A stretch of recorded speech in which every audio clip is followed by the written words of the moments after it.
자, 2020년도 성희롱 예방 교육을 진행하도록 하겠습니다. 자, 교육 진행은 성희롱 예방 교육 동영상도 준비를 했지만 지금 시간이 좀 길어질 것 같아서 영상은 좀 배제를 하겠습니다. 그리고 성폭력, 성폭행, 성추행, 성희롱 용어 정의에 대해서 한번 좀 알아보고요. 그 다음에 이제 남녀고용평등법, 성희롱 관련된 조문을 살펴보도록 하겠습니다. 폭력 관련 용어로 매스컴을 통해 자주 나오는 용어, 자, 자주 들어보셨을 겁니다. 성폭력, 성폭행, 성추행, 성희롱 차이점에 대해서 한번 알아보도록 하겠습니다. 제가 성희롱 예방 교육을 한 몇 년에 거쳐서 했고 지금 보여드리는 이 내용도 전에 보여드렸던 내용이기 때문에 좀 계속 이제 반복되는 그런 내용인데 해서 지금 알고도 계시겠지만은 교육은 1년에 한 번씩 하기 때문에 좀 까먹은 부분도 많이 있을 겁니다. 해서 다시 기억을 되살린다 생각하시고 한번 귀담아 들어주시면 고맙겠습니다. 자, 첫 번째 성폭력은 성폭행과 성추행, 성희롱 모두 포괄하는 가장 큰 개념입니다. 자, 두 번째 성폭행은 성폭력의 유형 중 하나로서 형법상 강간과 강간 미수를 의미합니다. 강간은 폭행 또는 협박에 의하여 사람을 가늠하는 것을 말합니다. 즉 성폭행은 성계의 강제, 삽입 이 정도의 단계로 아마 해석해도 무리는 없을 겁니다. 자, 종전에는 강간죄의 객체, 피해자를 말합니다. 객체를 부녀로 한정했고 했었기 때문에 여자가 남자를 성폭행하는 것은 강간죄에 해당이 안 됐었습니다. 하지만 이게 형법이 개정돼서 강간의 객체를 부녀에서 사람으로 변경을 했습니다. 그래서 여자가 남자를 성폭행하는 것도 강간죄로 처벌을 받게 되는 겁니다. 2017년도인가 그 전인가 아마 저쪽 아랫지방에서 여교사가 초등학교 남학생 성폭력을 한 사건이 있었죠. 그걸 한번 기억을 뒤집어 보겠습니다. 자, 초등학교 남학생 성폭력 여교사 처벌권에 관련해서 한번 살펴보겠습니다. 자, 그 사건과 관련해서 검찰에서는 가해자인 여교사에게 징역 8년, 그다음에 전자발찌 부착을 10년간, 그다음에 성교육 프로그램 이수, 그다음에 신상 공개를 하여야 한다 해가지고 검찰에서 구형을 했습니다. 그래서 1심 선고는 징역 5년에 80시간 성교육 프로그램 이수, 그리고 10년간 신상 공개를 하라 해가지고 1심 선고를 이렇게 났습니다. 그래서 그런데 이 1심 선고에 대해서 검찰 측과 피해자 측 모두 이제 부당하다 해서 이제 항소를 했습니다. 항소를 했는데 2심에서 그 1심의 형이 적정하다고 보아서 이 항소를 양측 모두의 항소를 모두 기각을 했습니다. 그때 당시 사건이 이루어진 법원은 부산고법 창원재판부에서 이렇게 결정이 났었습니다. 자, 이제 세 번째 성추행. 성추행은 성폭력의 하나로 강제추행을 뜻하는 것으로 성욕의 자극, 흥분을 목적으로 일반인의 성적 수치, 혐오의 감정을 느끼게 하는 일체의 행위를 말합니다. 상대방의 의사에 반하여 키스를 하거나 상대의 성기를 만지는 행위 등에 이에 해당합니다. 그러니까 성추행은 좀 추접한 행위, 더듬고 만지고 이런 것을 성추행으로 보면 되겠습니다. 자, 네 번째 성희롱. 성희롱은 남녀고용평등법과 남녀차별금지법에서 처음으로 명문화되어 사용하는 용어로서 업무와 고용, 기타 관계에서 그 지위를 이용하거나 업무 등과 관련하여 성적 언어나 행동 등으로 성적 굴욕감을 느끼게 하거나 성적 언동 등을 조건으로 고용상 불이익을 주는 행위를 말합니다. 직장 내에서 그 의무에 대한 성적 비유나 평가, 또한 의사에 반하는 신체 접촉, 회식 자리에서 옆에 앉히거나 술을 따르도록 강요하는 행위 등이 성희롱에 해당이 되는 겁니다.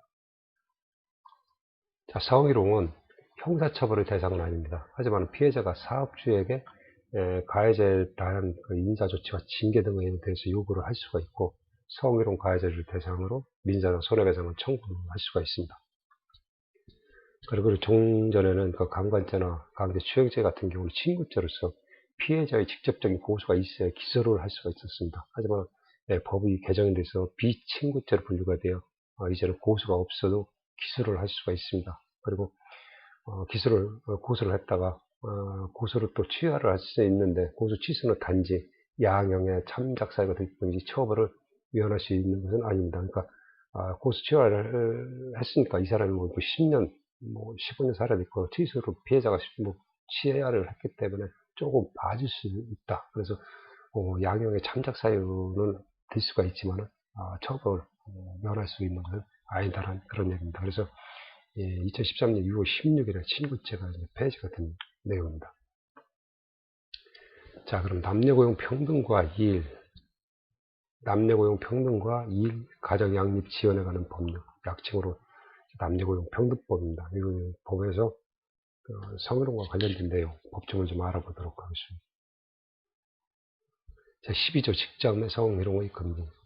자, 사업주, 상급자 또는 근로자는 직장 내에서 성희롱을 하여서는 아니 된다.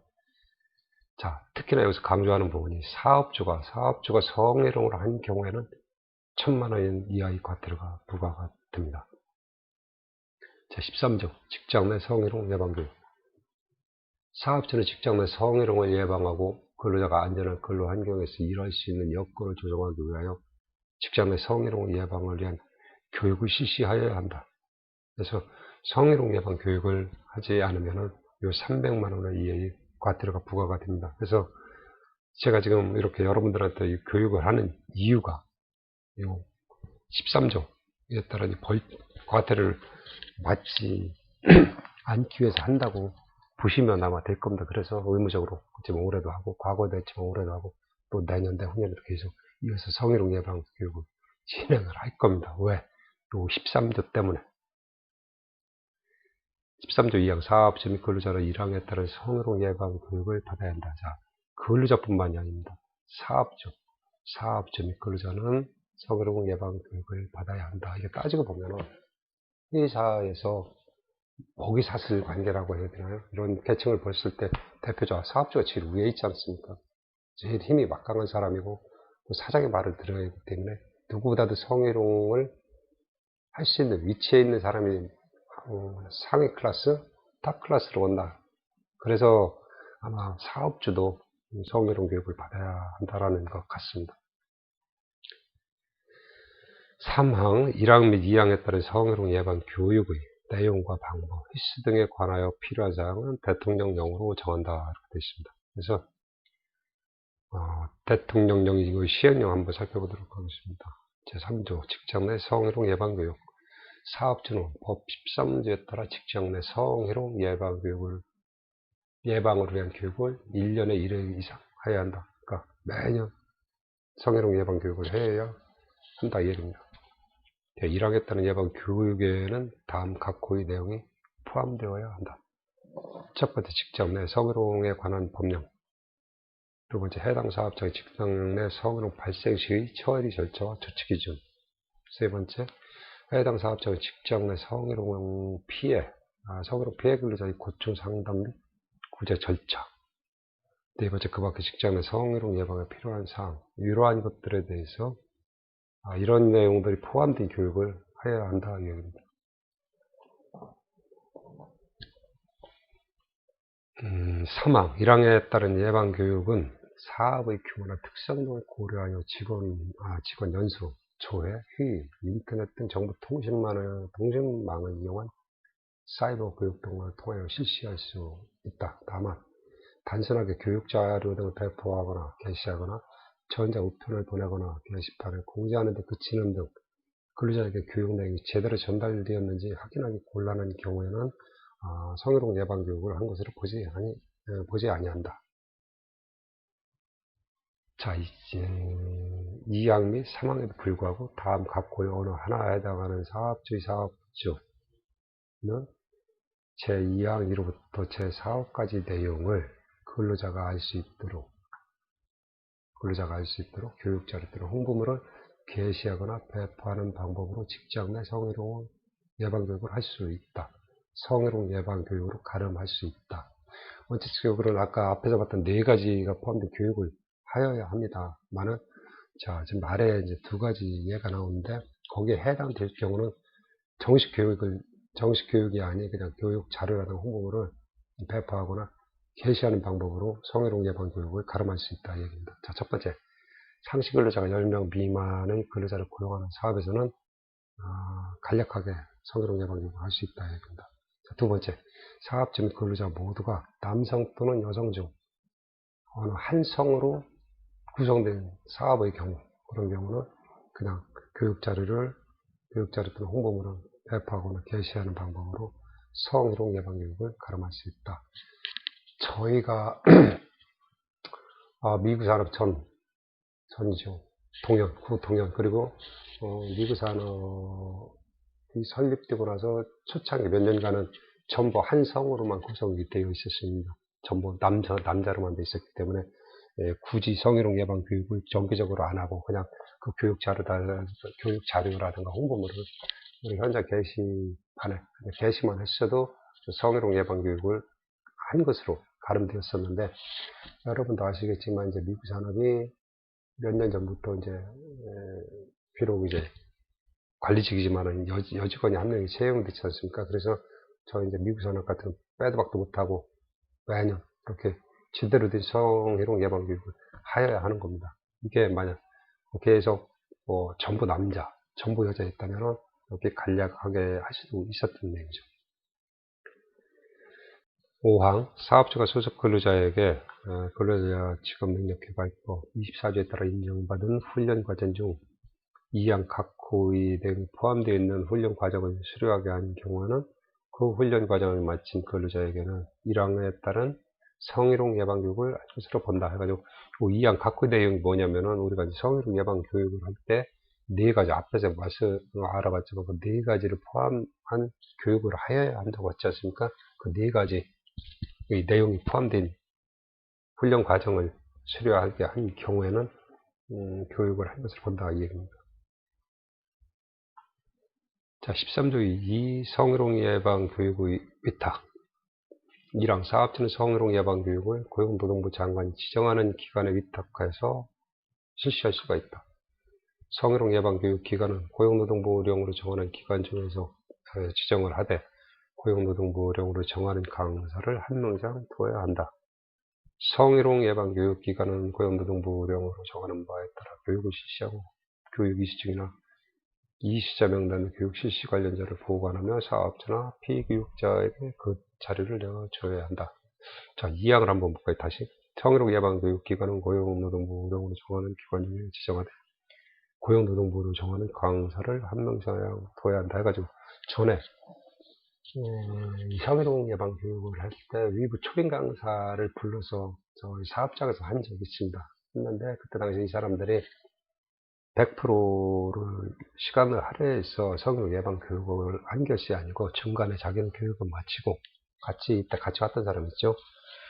농협, 제 기억으로는 기억하기에는 농협 직원으로 알고 있어요. 농협에서 어떤 상품 판매, 홍보하는 그러한 타임이 부여가 됐었죠. 그래서 그때쯤 이 성희롱 예방 교육이 이런 들은 어떤 농협 이런 데하고 좀 결탁이 돼서 이렇게 사업장 근로자들을 좀 현고시키지 않나 해가 지금 제가 부정적으로 좀 생각을 했었습니다. 이제 그 기억이 지금 납니다.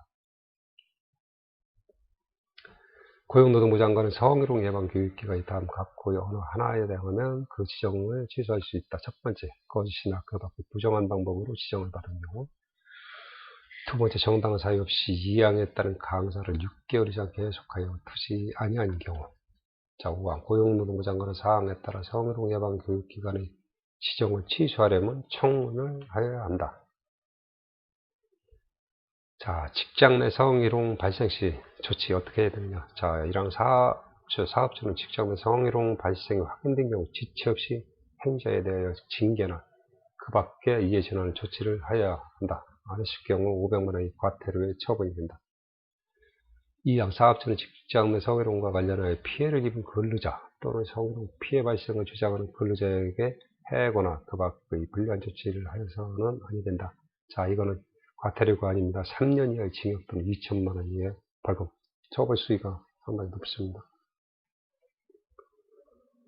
자, 14조의 이 고객 등에 의한 성희롱 방지. 제가 전에 이 교육을 하면서 이제 우리 여기 일하시는 근로자분들에게 배우자가 될 수도 있고 어머니가 될 수도 있고 누님이 될 수가 있고 여동생이 될 수가 있습니다. 자, 이런 사람들이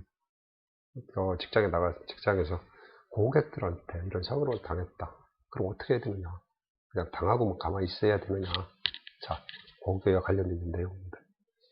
자, 사업주는 고객 등 업무와 밀접한 관련이 있는 자가 업무 수행 과정에서 성적인 운동 등을 통하여 근로자에게 성적 그룹감 또는 혐오감을 느끼게 하여 해당 근로자가 그로 인한 고충 해소를 요청할 경우 근무 장소 변경 또는 배치 전환 등 가능한 조치를 취하도록 노력을 해야 된다. 누가? 사업주가.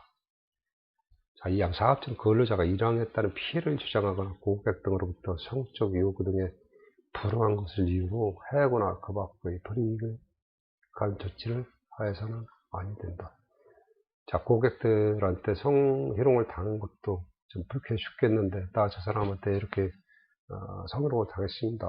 해가지고 그 사업자한테 그런 얘기를 했거나 또 고객이 이렇게 성희롱을 하거나 이렇게 성적인 어떤 요구에 대해서 거기다 불응했다 해가지고 해고했다. 이거 얼마나 억울할까요? 자, 그랬을 경우에는 그렇게 한 사업주는요, 한테는 500만 원의 과태료를 부과한다. 이러한 내용입니다. 자, 성희롱, 2020년 성희롱 예방 교육은 역시나 이제 코로나 때문에 이렇게 영상으로 대처를 하고요. 또 준비한 또 영상은 있지만 그것까지는 또 시간이 상당히 길어질 것 같아서 이렇게 간략하게 남녀고용 평등법이라든가 이렇게 살펴보는 것으로 2020년 성희롱 예방 교육은 이렇게 마치도록 하겠습니다. 고맙습니다.